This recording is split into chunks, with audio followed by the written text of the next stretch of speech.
Some call me Steve, Dad, husband, or friend. Others might call me boss, coach, or mentor. Today you can call me the Leadership Hacker. Thanks for listening in, I really appreciate it. My job as the Leadership Hacker is to hack into the minds, experiences, habits and learning of great leaders, C-suite executives, authors and development experts so that I can assist you developing your understanding and awareness of leadership. I'm Steve Rush and I'm your host today. I'm the author of Leadership Cake, I'm a transformation consultant and leadership coach and can't wait to start sharing all things leadership with you. Amy Lynn Durham is a special guest on today's show. Amy is the CEO of Create Magic at Work. She's also a Berkeley Certified Executive Coach and one of the world's leading practitioners on spiritual intelligence. But before we get a chance to speak with Amy, it's a Leadership Hacker News.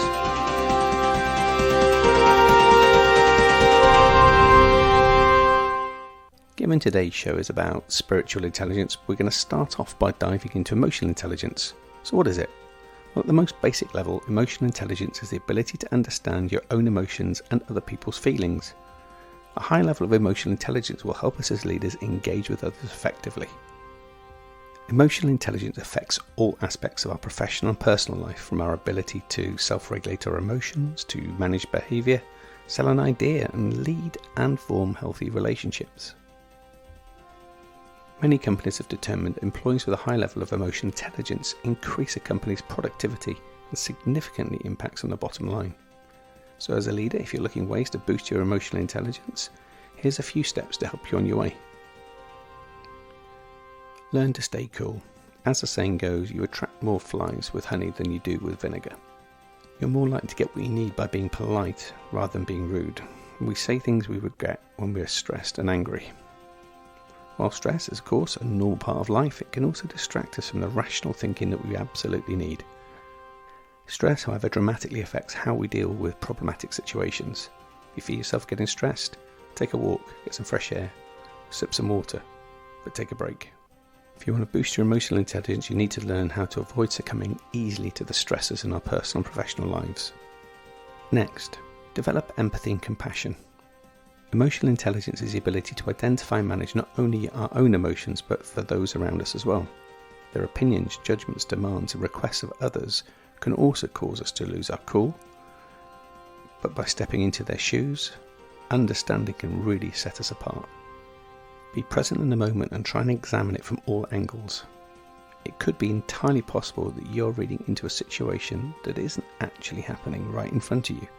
Their intent could be altogether different from your understanding of their situation. Be definitive. Are you someone who has things happen to them, or are you the person that makes things happen? Learn how to take ownership of the situations in our lives. You're in the driver's seat after all. With higher emotional intelligence, you'll realise that you are in control of all of your outcomes, even though you might not think so. Emotional intelligence helps you respond in an empowering way where circumstances and situations could be even really quite challenging and help you find a way around. Remember, you're in the driving seat. Change old habits. Change how you engage with others. If you're in the habit of cutting people off when they speak, practice stopping it. Learn to be fully present when engaging with others. Listen thoroughly to what somebody is saying without thinking how you're going to respond. Just be in the moment, and yet it takes practice. And lastly, practice mindfulness. Mindfulness is the practice of observing the present moment without judging what you notice. The more you're able to observe without judging, the less likely you are actually to react to the environment and to those around you. And to sum this up nicely, Viktor Frankl, author of Man's Search for Meaning, states that everything can be taken from a man but one thing, the last of the human freedoms, which is to choose one's attitude in any given set of circumstances. And developing our emotional intelligence will help us all enjoy this freedom to choose your attitude in any given circumstance. So in conclusion, researchers have determined that emotional intelligence has more impact on success than IQ.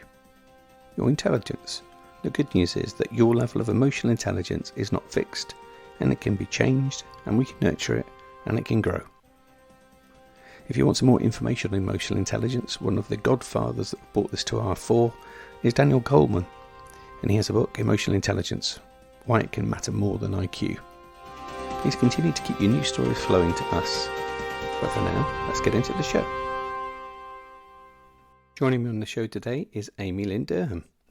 Amy is a certified executive coach. She's the founder and CEO of her company, Create Magic at Work, and they offer spiritual intelligence and emotional intelligence tools to energize and transform the workplace. Amy's also written a fantastic book named, of course, Create Magic at Work. Amy, welcome to the Leadership Hacker podcast. Thank you for having me, Steve. I'm happy to be here. We always love to kick the show off with an opportunity for you to share a little bit about how you've arrived doing what you're doing. So tell us a little bit about the backstory. How have I arrived? What a question. Yeah, it's a roller coaster ride for sure, being a solopreneur, entrepreneur. My background is in the corporate world. As a corporate executive, I've worked for private and publicly traded companies. At my peak, I was working for a large telecommunications company, and I was operating about $40 million a year in operating income and managing a little over 400 employees. And I mainly ran half of California, which is the size of a small country, if you will. It's in fact bigger than exactly. than many countries, right? Yeah. And part of which was the Bay Area and Silicon Valley. So I have a strong background in achieving sales goals, HR, recruiting, employee engagement, workplace culture, and all of those things that are involved with that. While I was in my position there, I really felt like my creativity was stifled in the workplace.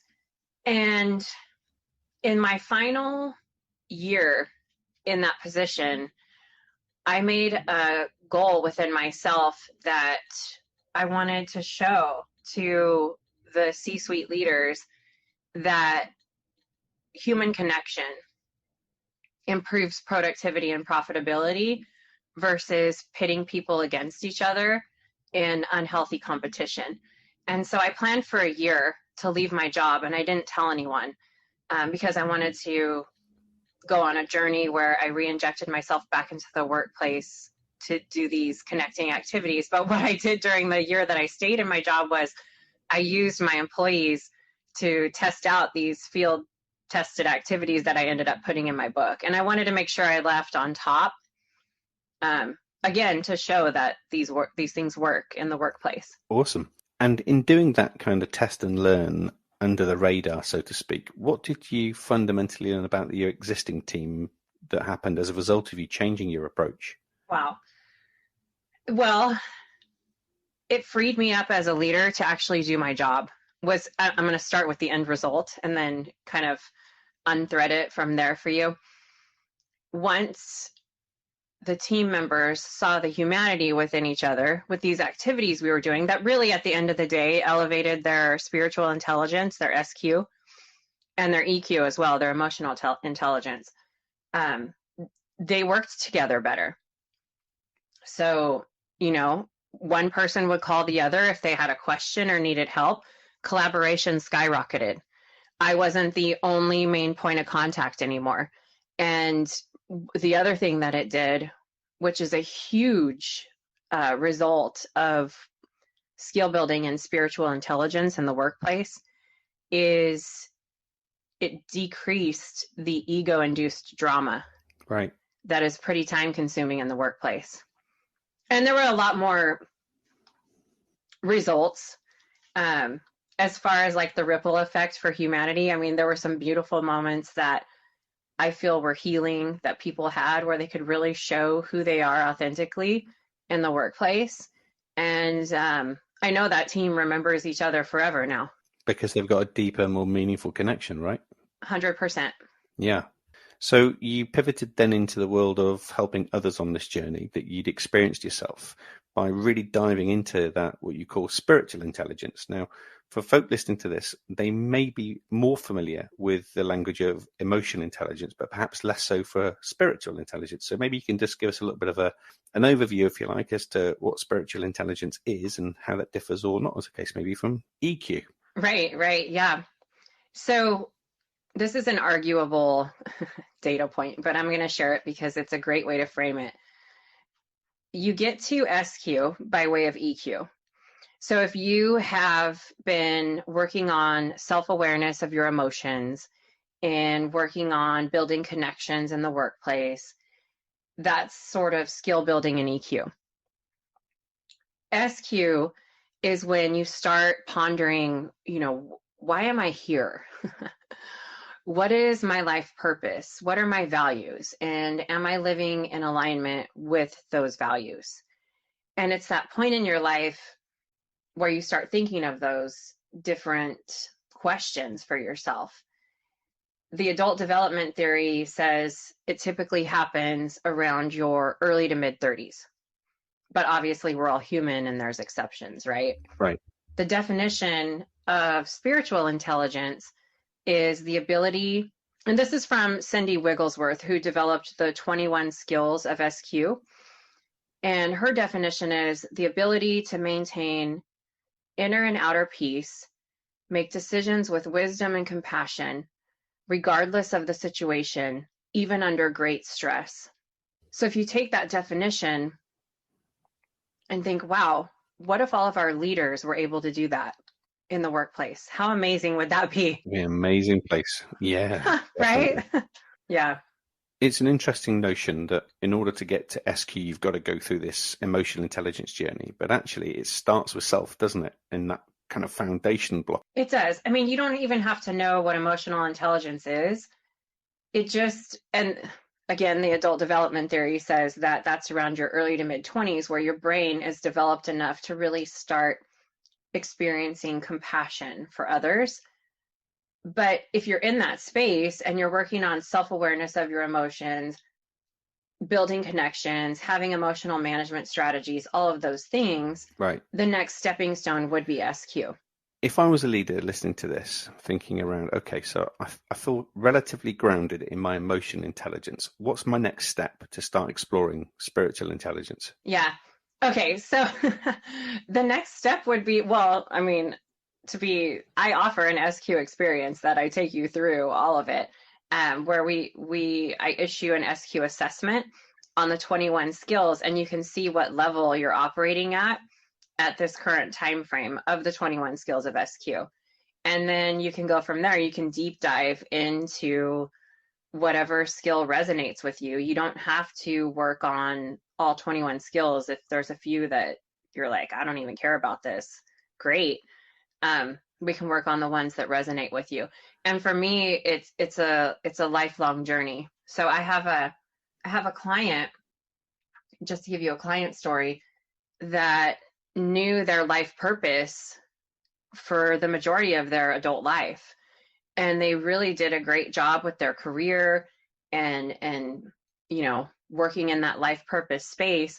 Well, now they're in a different phase of their life. Their life has changed, as our lives do, and they're trying to rediscover a new life purpose. And so this stuff can be cyclical too. It's not like a one and done. Right. Yeah. Got it. So what are the core elements of then spiritual intelligence? The first is creating an awareness of your ego versus your higher self. Once you've created that awareness, then you can move on to, this is my opinion. This is what I think is really the core element here, is moving on to, okay, I'm aware of when my ego gets in the driver's seat. I'm aware of when I'm operating from my higher self. And now I can practice seeking guidance from my higher self. I can practice operating from the space of my higher self more. And that to me is the core of all of this. How can we become aware of our ego and when it's operating? How can we work to have our ego in service to our higher self? And how can we practice seeking guidance from our higher self? So spiritual intelligence is faith neutral. You can be agnostic, you can be atheist, doesn't matter. As long as you believe there's a place within you that comes from wisdom, compassion, love that you can access, you can work on the 21 skills of SQ. I guess you have to have gone through that realization though first in order to be open to this, right? The realization of separating your ego. Yeah. And also realizing that there is something else to explore that you haven't yet gone through to find new ways of thinking and behaving. Yes.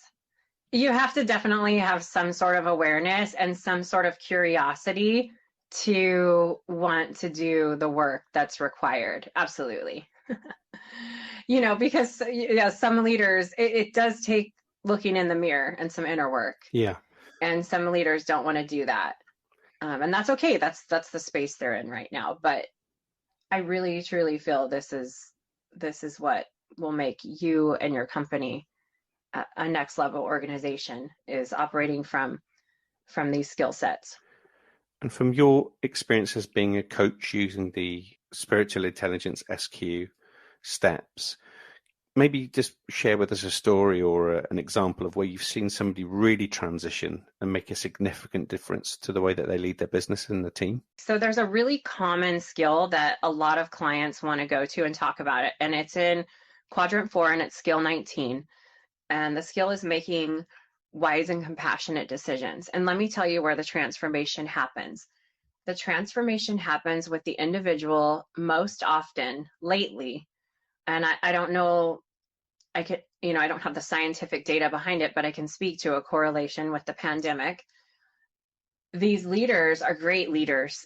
And what ends up happening is when we dig a little bit deeper, we discover they need to make wise and compassionate decisions for themselves. And they're great leaders, obviously, because they want to dive into that skill, right? Oh, I want to dive into making wise and compassionate decisions. I want to operate at a really high skill level for my team and my people in that area. Great. That is a great intention. Beautiful, creating that ripple effect as a leader. But oh, by the way, are you making wise and compassionate decisions for yourself? Right. Are you burning yourself out? Are you overworking yourself for your team? Then we get into boundary setting and a little bit of self-care with that.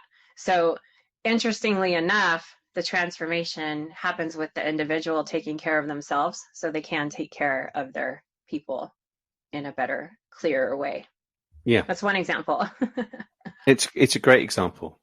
And I remember when you and I first met, you shared this story with me around how you go about helping people on this journey. And I remember you sharing the approach that you take, because you genuinely take coaching to another level when it comes to SQ, where you not only do you get their reports, to make that spiritual connection yourself. I remember you sharing that, you meditate over the report, and the words you actually use, which I was quite inspired by, was you actually almost ingest the energy that you get from their reports. And if you remember, you and I had this conversation, is that the right word? And and I think that felt really quite powerful for me. And I just wondered if you could share how that experience evolves. Yeah. So once they start the SQ experience, they start the journey with taking the SQ assessment.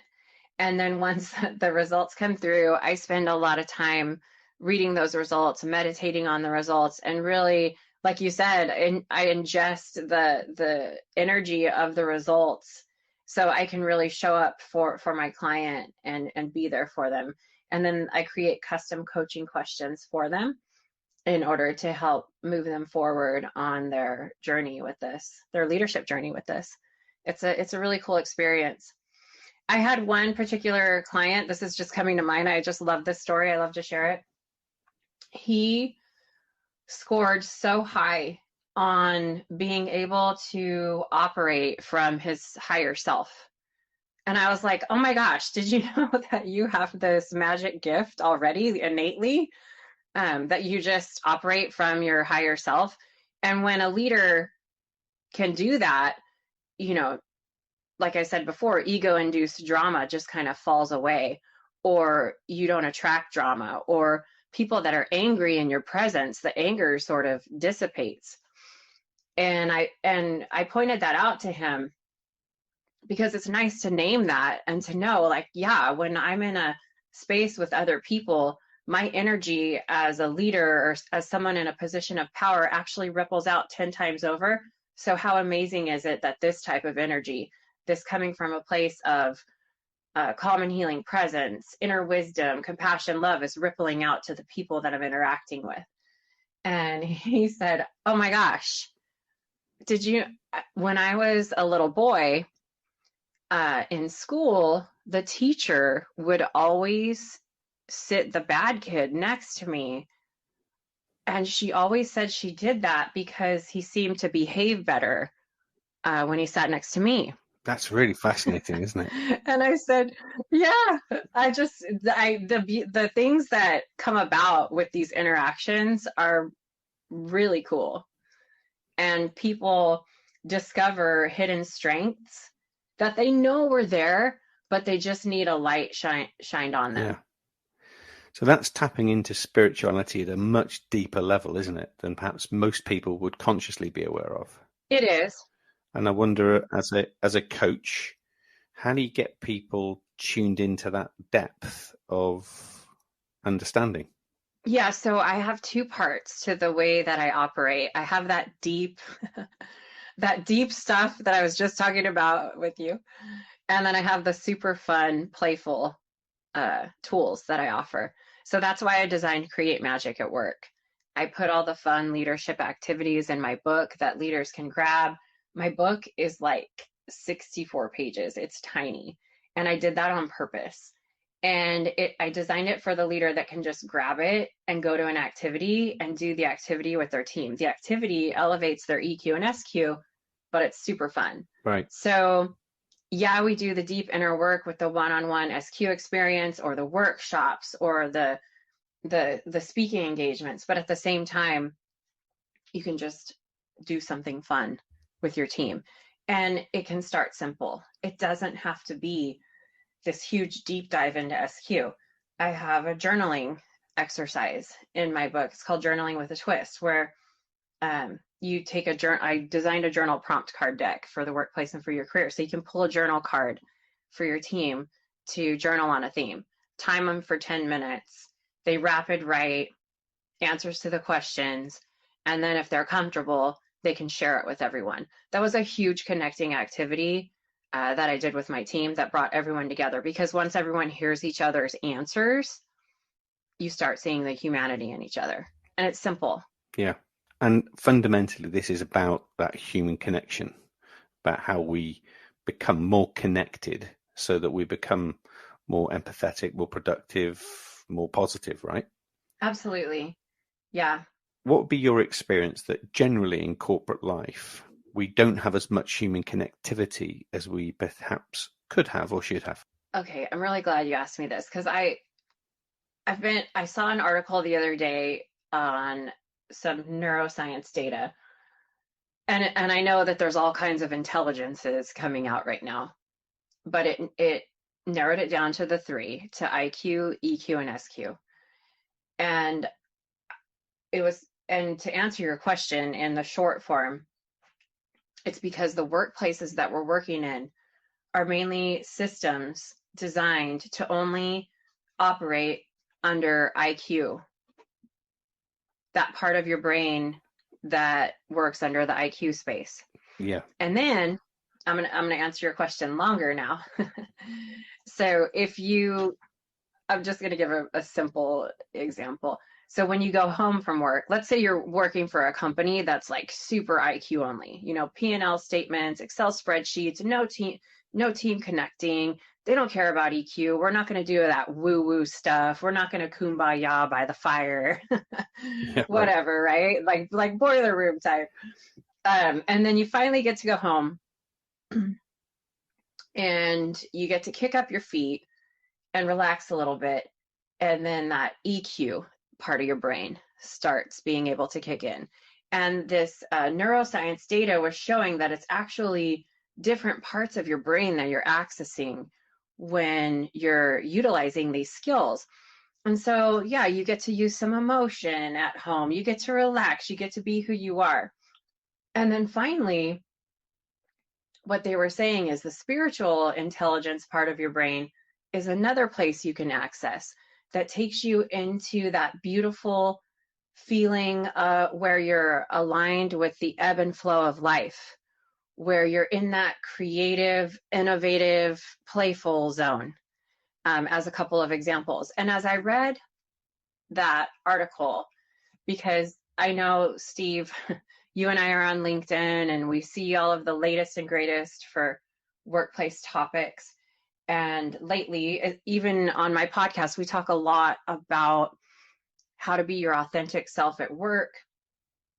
Can you be your authentic self at work? Why can't you be your authentic self at work?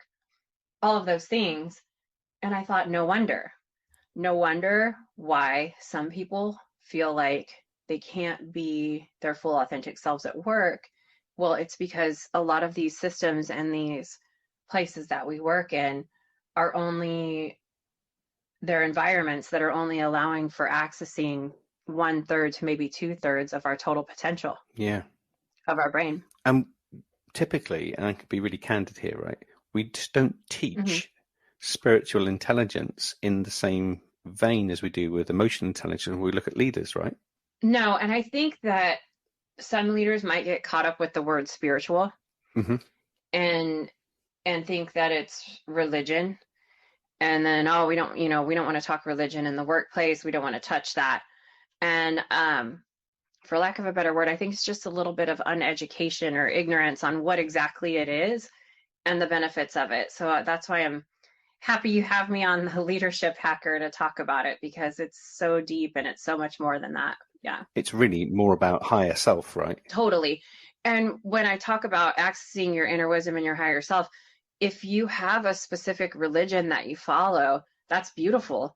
And if you want to utilize seeking guidance from your higher power, same thing, right? And so whatever works for you in your life. We're going to ask you at the end of the show how folk can get a copy of what you're doing around Create Magic at Work and so on and so forth. So hang fire to the end of the show and you can find out how to access Amy's great stuff. Before that, though, we're going to just flip the lens a little bit, Amy. We're going to hack into your broad and deep and wide leadership experiences. I'm going to try and get you to get them down to your top 3 leadership hacks. What would they be? Top 3 leadership hacks. Okay, so if you would have asked corporate Amy like 10 years ago, they would have been like super corporate-y answers, like on time management and on productivity. But now that I am the spiritual executive coach, I am going to share my top 3 leadership hacks that are going to be so different for you. The first one is when mistakes and chaos occur in the workplace, take a moment to look for the innovation and inspiration hiding underneath. That will put you in a quantum leadership space and move you into the space of being a true, wise, and effective change agent. So that's the first one. The second one is remember it's never too late to start, and there are never perfect circumstances. And the third is, I'm tying it into our whole theme today, Steve. Take time when making decisions to practice accessing your higher self and your inner wisdom, or that higher power, if you believe in that. We seek advice from a lot of experts. That's okay, as long as you're not just literally doing what they're saying and you're taking a moment to sit with advice you seek from an expert and see if it's actually right for you, and practice seeking that guidance from your higher self and putting that ego aside in the process. I love that last one. Yeah, I can honestly say I act on advice that intrinsically feels right and seems right, and off I go into a direction of activity. Yet, had I maybe just spent more time trying to tap into that thinking, it might have changed the activity instead, right? Yeah, and it's okay. When we feel unsafe or or scared. Sometimes we run to experts to tell us what to do. And I just say, take a pause and see if that really sits right with you before you make a decision, whatever it is. I'm just real broad here, but think about that, because giving away responsibility to someone else to make decisions for your life is not where you want to be. I don't want to say, I know, I was going to say it's an SQ failure, but I know what you mean. I don't want to say that because it sounds so harsh, but the only reason why I'm sharing that is because I personally went through that journey during 2021. Right. And it was a beautiful learning experience for me. And yeah, so. And often we will behave differently at work than we would do in our non-work life. So, we will ask people for advice and decisions and help me make these decisions at work. Whereas at home, we probably make them ourselves because we have less people and noise around us. Yeah. Or, sometimes sometimes people really have their EQ and SQ like really locked in the workplace. And then personal relationships, forget about it. Yeah. And so that's our practice. Thank you for the lesson. Is sometimes it's our personal relationships that's really our practice that makes us better at work. Definitely. Yeah, I can resonate with that one for sure. So Yeah. The next part of the show, we call it Hack to Attack. So this is typically where an event, an occurrence, a thing has happened in your life or your work that hasn't worked out well. But as a result of the experience, you now use it as a positive force in your life and your work. And you've clearly articulated a direction of travel using some of those techniques. But was there perhaps one event which has created that hack to attack for you? I'm going to be super vulnerable and share something I did with my business that I don't like. At one point, I decided that generating a bunch of leads for my SQ experience was a good idea. And I got talked into using the LinkedIn automated thing. And, I should have sat with it like we talked about and felt whether it was a right fit for me or not. And I utilized it for a couple of months and it just was not authentic and it was not for me. And I really learned from that because it's my whole, transforming workplace culture, human connection. How did I miss that within myself? And I had to shut it down. And what I learned from it is the power of, again, as we know, a reminder, the power of just connecting with people. Yeah. And having a real conversation. And I knew that. And I gave up my responsibility to some expert, quote unquote experts, and I had to take it back. So, yeah. It's great. And interestingly, when you look at some of the advances in machine learning and data science, there still needs people that are humans that are connected to each other and to the work that they do in order for making the data science advancements in the last 10, 20 years as well. So without human connection, we still can't even advance through our automated life. Absolutely. Yeah. Last part of the show, we get to give you a chance to do some time travel. So you get to bump into Amy at 21 and give us some words of wisdom. I'm fairly sure I know where this is going, right?